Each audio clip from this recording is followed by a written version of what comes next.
Kau bilang kau menang debat,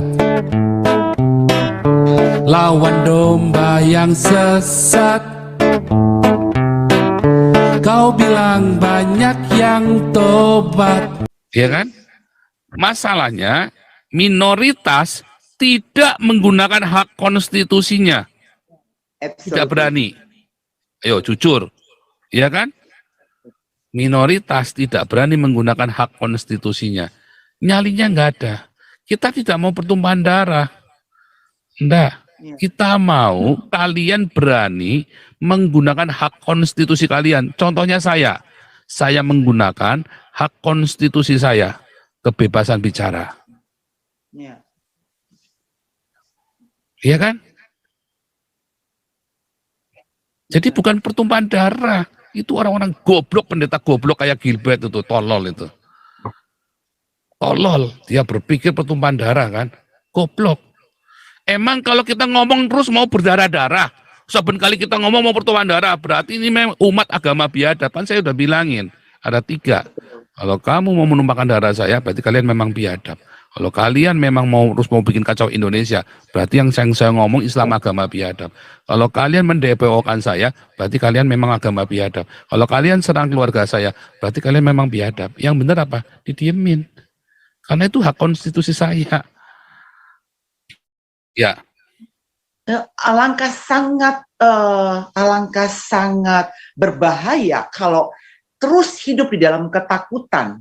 Ini kan sangat tidak bagus toh Pak Pol. Tidak sehat, tidak bagus. Nah, itu yang terjadi di Iran. Nah, balik lagi ya. Iran, Ayatollah Khomeini itu orang Afghanistan loh, bukan orang Persia loh. Tapi dia bisa cengkramkan kakinya di Iran ya selama 2 generasi. Ya kan? Ya. Orang Persianya berani ngelawan nggak? Paling mentok kayak kemarin. Paling mentok itu perlawanan yang paling hebat dari orang Iran. Nggak bisa kalah. Kenapa? Moralnya itu sudah dihancurkan. 6 juta orang Yahudi. Bisa nggak ngelawan Hitler waktu itu? Bisa. Tapi moralnya sudah diremukkan. Itu yang dimaui oleh orang-orang kurang ajar yang di Indonesia ini. Yang tidak Pancasilais. Saya tidak menuduh seluruh orang Islam ya. Enggak ya. Tetapi ini yang dimaui oleh orang-orang yang mau bikin khilafah ini. Tadi kan Rudi Kamli juga bilang, saya Islam, tapi saya tidak suka mempermalukan. Ya kita harus terima perjuangannya Ade Armando, Rudi Kamli, CS, harus kita hargai. Ada orang yang berjuang seperti itu. Tetapi pada kenyataannya suara mereka kalah. Suara mereka kalah. Kita harus menghargai ya, seperti kemarin Pak Santi Amar bilang ya, atau sampai kemarin bilang, ya kita harus menghargai. Oh, saya menghargai perjuangan mereka, bukannya nggak respect. Masalahnya kalah suara mereka. Kalau saya yang ngomong, buantar repol, baru ada perubahan. Tetapi masalahnya gereja dan minoritas yang lain nggak cepet-cepet ngikut. Akhirnya apa? Suara itu keburu hilang.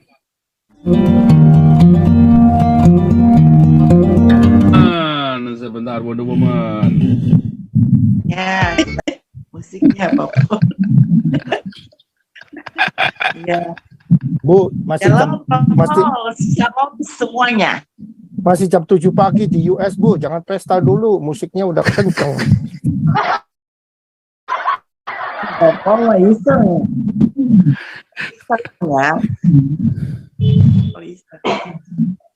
Ya, nih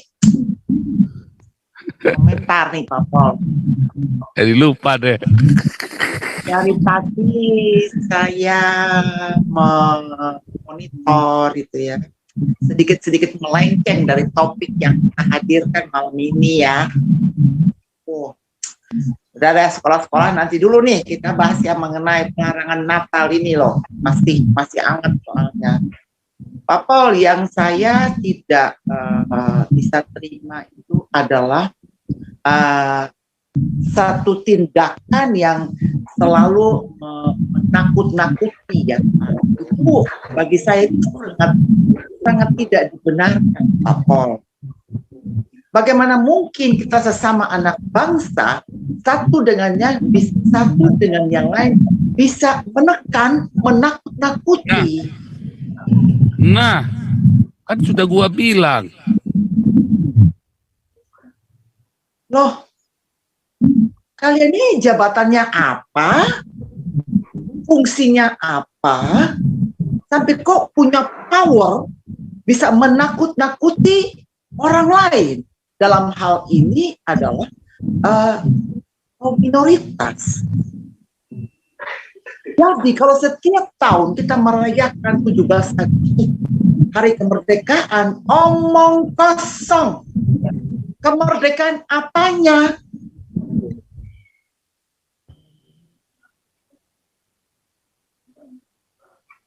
Orang dibuat takut. Memangnya kalau diintimidasi itu apa? Mau dimatiin begitu? Terus kalau kita diintimidasi sekarang, terus kita harus diam sakit gigi, nggak boleh ngomong gitu? Terus kita membangga-banggakan Indonesia sudah merdeka, merdeka dari Hong Kong? Saya sangat tidak bisa terima dengan cara-cara begitu, Pak Pol. Terus menakut-nakuti, terus mengintimidasi, memframing orang seperti ini. Ini kalian ini terbuat dari apa ya? Negara ini negara punya siapa? Ini yang harus mungkin bahwa kita itu tidak boleh takut. Emang kalau bicara terus dia diciduk gitu, dimasukin penjara, dipukulin, dimatiin begitu? Udah nggak benar kalau seperti ini. Satu mempengaruhi yang lain, memberikan masukan-masukan yang tidak berkelas, masukan-masukan yang jahat. Manusia tidak apa seperti ini ya. Nah, kita sendiri juga orang Kristen ini, orang Kristen yang dibilang minoritas itu ya. Sebetulnya saya juga bingung, Pak Pol. Takut itu takut apa, Pak Pol? Takut mati gitu, Pak Pol? Iya. Oh, nanti dibunuh gitu? Tapi kenyataannya kita sudah takut. Itu takut loh, Bu. Nah, dari saya masih waktu di Indonesia sampai dengan hari ini, kan nyatanya kan kita berapa kali udah hubungin. Entah apa yang ditakuti, pokoknya mereka takut. Dan itu berhasil, framingnya itu berhasil, Bu. Itulah sebabnya waktu saya teriak-teriak ini kan banyak yang marah sama saya. Bahkan minoritasnya pun marah loh, Bu. Bagaimana mengikis ini, Pak Pol? Nah, ya kita tadi ya, kita usulkan bagaimana orang-orang yang berani ini kita kasih penghargaan. Mengikis ini takut, bagaimana cara mengikis ketakutan? Ya harus dari orang itu sendiri. Kita hanya bisa memberi teladan, ayo ikut mumpung ada yang mau. Kayak saya misalnya gini kan, kok enggak takut tuh? Nah, karena saya enggak takut, orang yang takut jadi marah kan. Coba, kalau kita lagi kumpul, dari kecil lah kita komunitas ya, kita takut nih. Lalu ada orang yang enggak takut, kita seneng apa? Marah, marah loh. Pecundang itu akan marah kalau kita lagi ketakutan, lalu ada orang enggak takut, dia maju ke depan. Si penakut-penakut yang pecundang ini akan marah-marah. Sok lu, kampret lu, belagu lu, kemelinti, kemaki. Tapi kalau orang-orang yang sedang mencari seorang pahlawan, begitu ada yang berani, wah tepuk tangan semua. Dia ikut maju sama si orang-orang kayak Galarua ini, ya kan? Begitu saya masuk, maju, kalian semua ikut gila sama seperti saya kan, berani, der. Tetapi kan ini kan hanya kalian, kita kurang banyak, baru berapa ratus orang. Dari 270 juta, aduh, saya nggak kebayang. Atau gini mungkin Pak Pol ya, mungkin kalau misalnya kita bicara dalam skop gereja, mungkin pendetanya dulu yang harus di training Pak Pol, dikikis dulu ketakutannya. Kalau tidak itu atmosfernya akan terbawa kepada jemaat, ikut takut semua. Nah, pendetanya yang justru menyebarkan ketakutan pendetanya.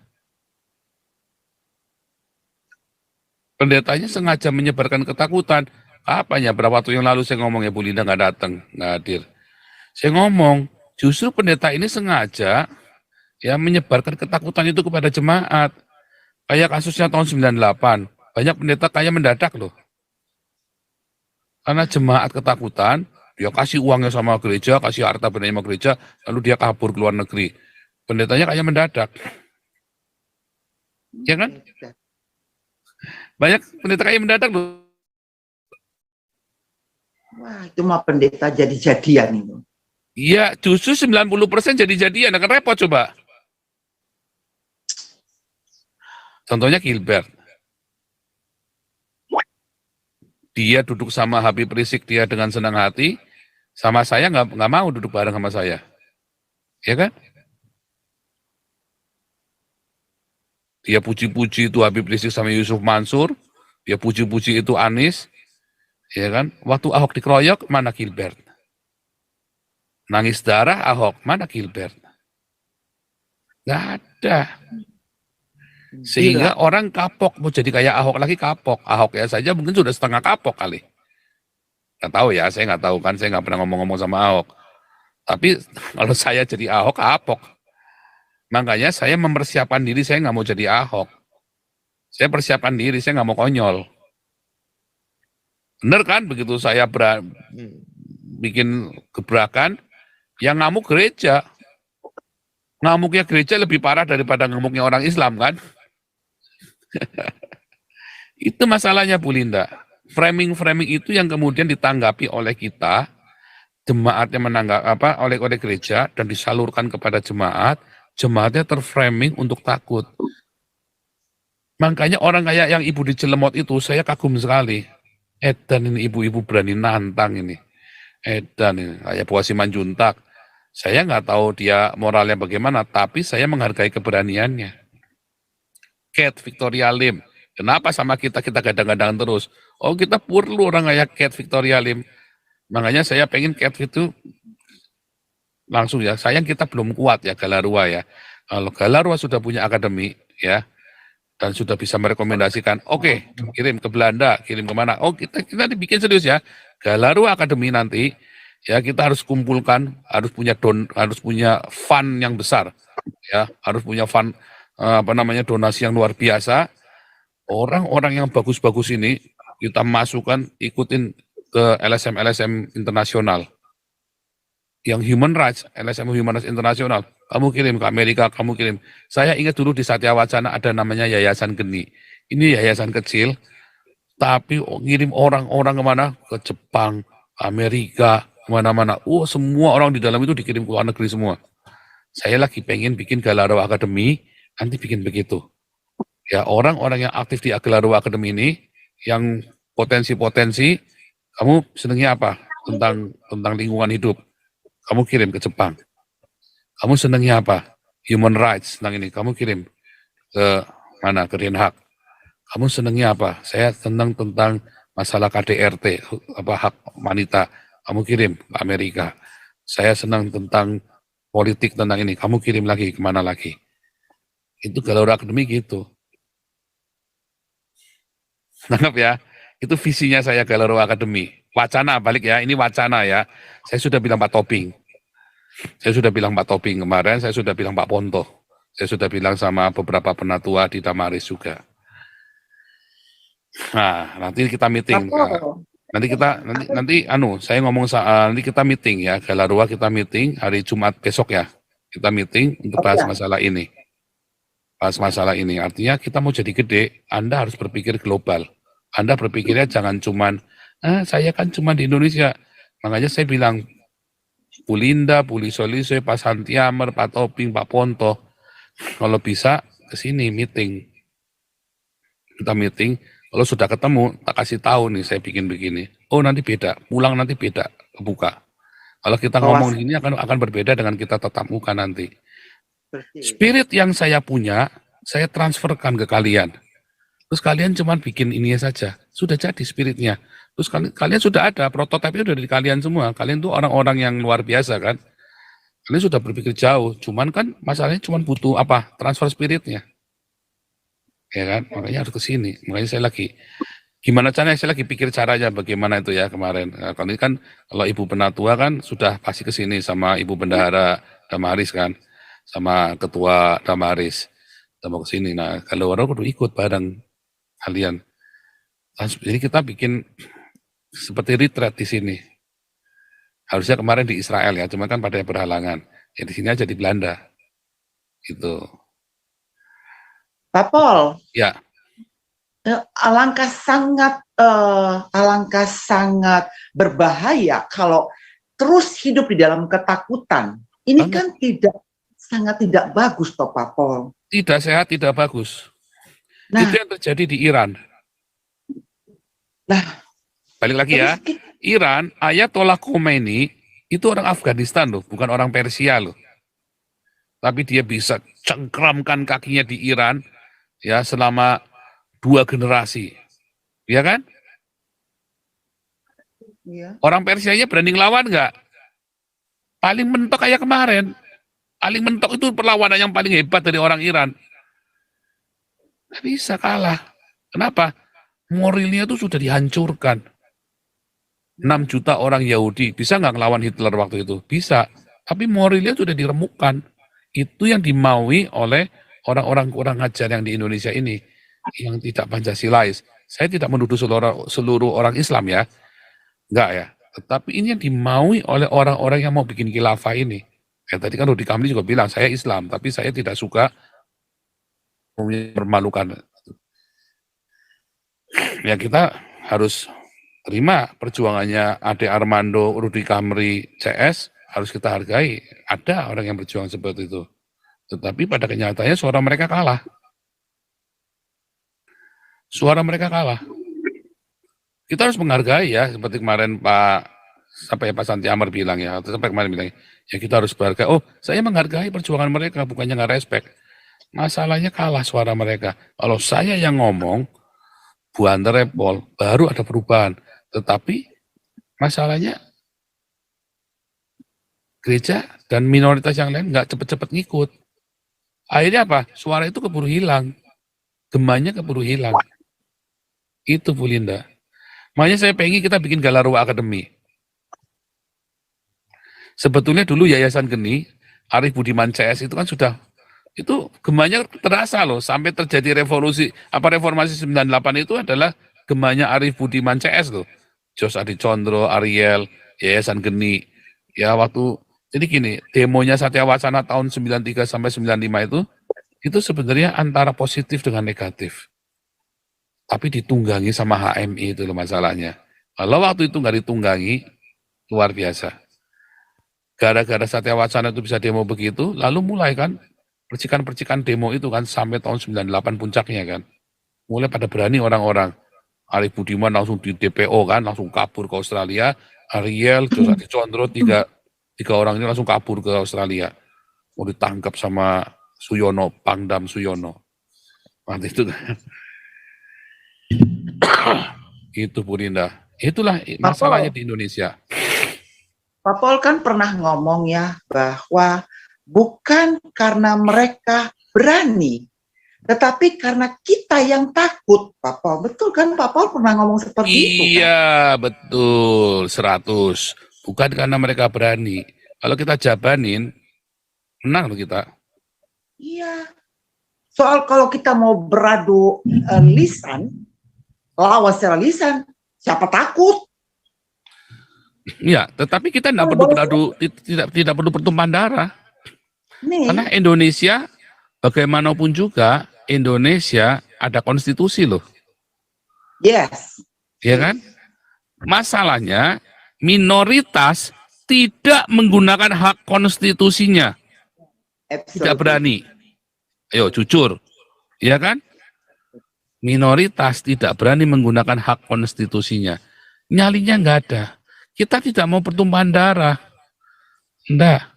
Kita mau kalian berani menggunakan hak konstitusi kalian. Contohnya saya menggunakan hak konstitusi saya, kebebasan bicara. Iya kan?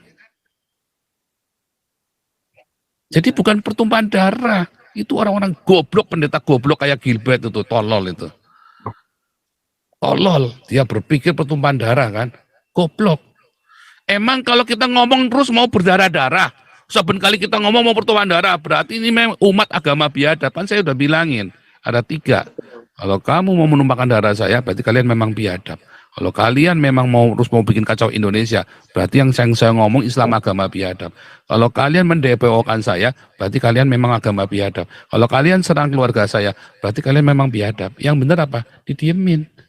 Karena itu hak konstitusi saya. Sekarang sama saya, nggak bisa apa-apa.